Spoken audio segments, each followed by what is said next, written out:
Masala Radio. Hi Arjun, how you doing? This is Sunil from Masala Radio, Houston. Hi Sunil, how are you? I'm doing alright. Arjun, I gotta say, last time we spoke, you told me about Black Orchid. And it's really awesome. I bought that and it's working for me. Oh, fantastic. I'm glad you took my advice. I hope people are telling you that it's nice as well. Dude, it stays on for a while. Yes, it does. Arjun, who's Fanny and why are we searching for her? Fanny is Stephanie Fernandez, the love of Ferdy, that is Nasiruddin Shah's life, and he wrote a letter to her 46 years ago. But the letter never got delivered, so he never got an answer, whether she loves him back or not. He decides that he must get an answer, and we end up going on this road trip to find Fanny. How? In the process, we also find ourselves. How in the world did he get a hold of a mechanic who joins him on this on this trip? Because this mechanic is the only one who knows how to drive a car in that small village of Pokulin. What kind of car is it? That's the reason I get attached. It's an old Dodge that's battered and bruised and hammered, and only this mechanic, that is Savio, can drive it. Also, Angie, the woman that Savio has an old connection and an unsaid love story going on with, insists that he comes along. So he tags along more for Angie than for Ferdy. Sounds like a road trip. It is. It's a road trip. It's a film it's a journey, not only about being on the road, but a journey about looking for love and then finding yourself in the process.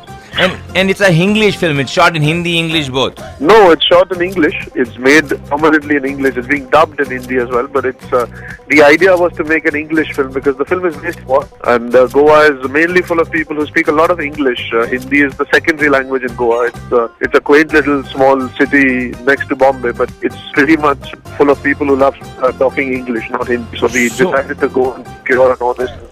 Man, you must have had a blast shooting in Goa, dude. Just partying on the weekend, smoking up a little bit, all this great food.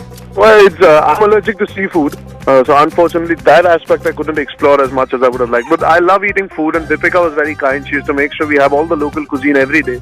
We found a couple of restaurants that were very, very nice to us, and they used to keep a menu almost ready for us. So those 40 days just went by like a breeze, enjoying great food, enjoying the atmosphere, and making a film along the way somewhere. And you know, when you say food, what kind of person are you? Local desi kind of touch, or you gotta have your Italian? Oh yeah, I like all sorts. I'm truly a foodie. I live to eat. I know you live to eat because I've seen some of your pictures from the past and... Yeah, so you can see my pictures to know. So how do you control... I truly live to eat. You must have... and I know you work out at the gym a whole lot.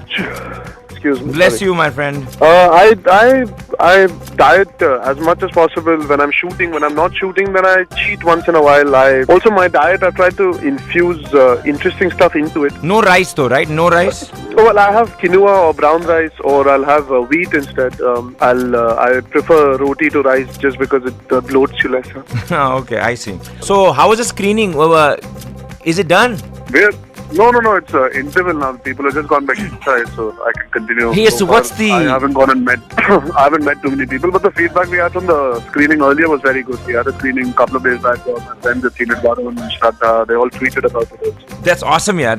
And what's interesting is that this film is being released in the Indian movie theater, the Fun Asia, but also American movie theater to AMC, which is nice. It's good to know that our movies are releasing at mainstream movie theaters. That was the idea behind doing this, is to kind of broaden our horizons and make the world aware that there is genuine talent that exists to cut across the world. And this, if this is a breakthrough movie, and if this does, because it's releasing everywhere at all the AMC theaters across the country, if it does make that sort of a shift, you might be coming here to promote it. I would hope so. More than the promoting, I would hope the Indian diaspora and beyond encourages a film like this, primarily because everybody often speaks to us about, we stick to the tried and tested formula sort of cinema.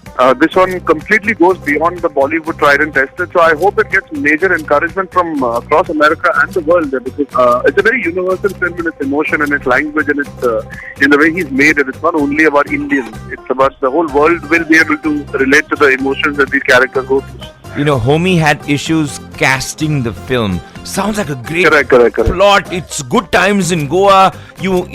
something interesting that could break through worldwide. Like, I think when he was planning on making it initially, he had not made Cocktail, so his budget didn't allow him to pursue actors maybe of a certain caliber, and the film wasn't quite coming together at that point. So I think because he's made Cocktail, he was allowed to make Finding Fanny in terms of viability, commercial viability, in terms of recovery of money. I think that's what took him longer than expected. So I think it was more about finding the right cast to be able to pitch this film on a global platform with Nasir sir, Pankaj sir, Dimple ma'am, Deepika and myself. Hopefully there'll be many more eyeballs that the film gathers now with this kind of an ensemble setup. So you signed up. Was it because, hey, awesome script, something different, it's shooting in Goa, working with Nasir sir? What was your, what's the one thing that you said, I want to do this? Definitely the material. I mean, essentially that's what kind of connects with you as an actor first. Beyond that, of course, the fact that he wanted to do it in English, I was very nervous about it, and that's what got me excited. The director, like homie who saw Ishaqzadeh and decided to cast me, got me really excited that he can imagine me in this world. And when an actor is nervous, I think he performs his best. So I got into it only because of that. What is the mental state of Arjun Kapoor now?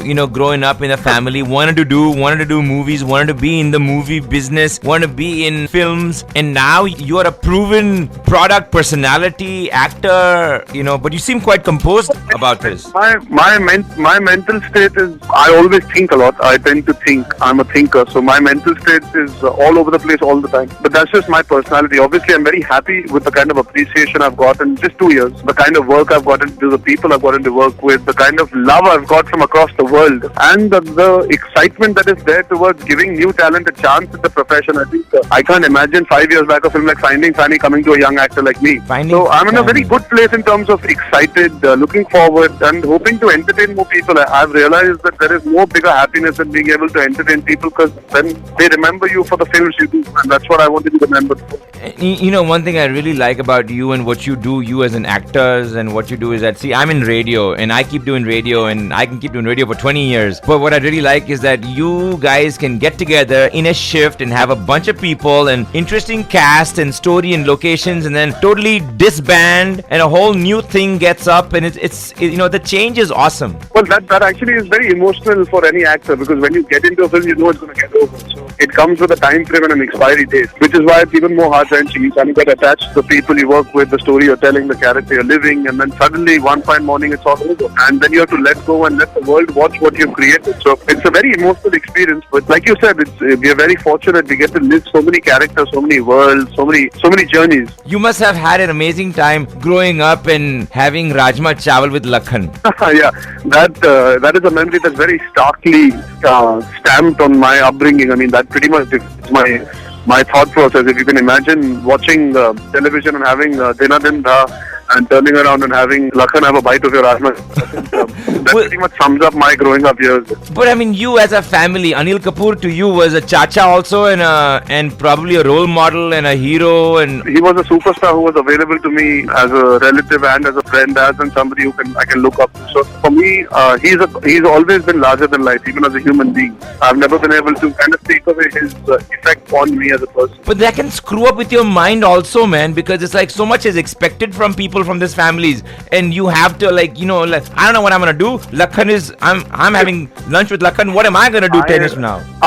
I never thought about it that way. For me, it was very natural to have him around. I never looked at it how that would affect my life in that sense. So I'm lucky that my mind never wandered into that direction. I always looked at it as, oh great, I've got something so positive in my life, I can learn so much from this. I think that's what's allowed me to create whatever mark I have, because I never bogged myself down with any kind of pressure. Yeah, if you're watching my film, you're not going to think I'm Anil Kapoor's nephew. I hope you always believe that, oh, he's Krish from 2 States or he's Bala from Gunde. If we don't give the audience that much of connectivity, then that's my feeling as an actor. So I've always looked at it from a character and actor perspective. I looked at Wikipedia and I was quite surprised that you've got one more film you're working on, because you've had such an amazing list of films you've done already, starting with Ishaqzadeh, 2 States also, and I would have just thought that this guy Arjun 8-10 picture to hoegi uske list mein coming up next, because I'm sure offers काफी आई हैं, but I've decided to take a step back to take my 5 steps forward like you. I want to take some time off for myself. I've just completed Tevar and it's been a very emotional experience. Tevar is a film that is a home production.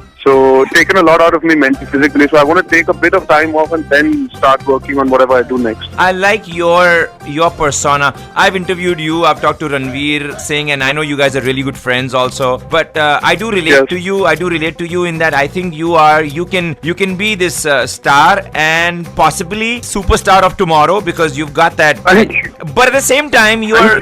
But at the same time, you are. I think that my last question is the shirt that you had, Khoon mein hai, some T-shirt, and it said Khoon mein hai something, and it just I couldn't read it all. ये तेवर हमारे खून में.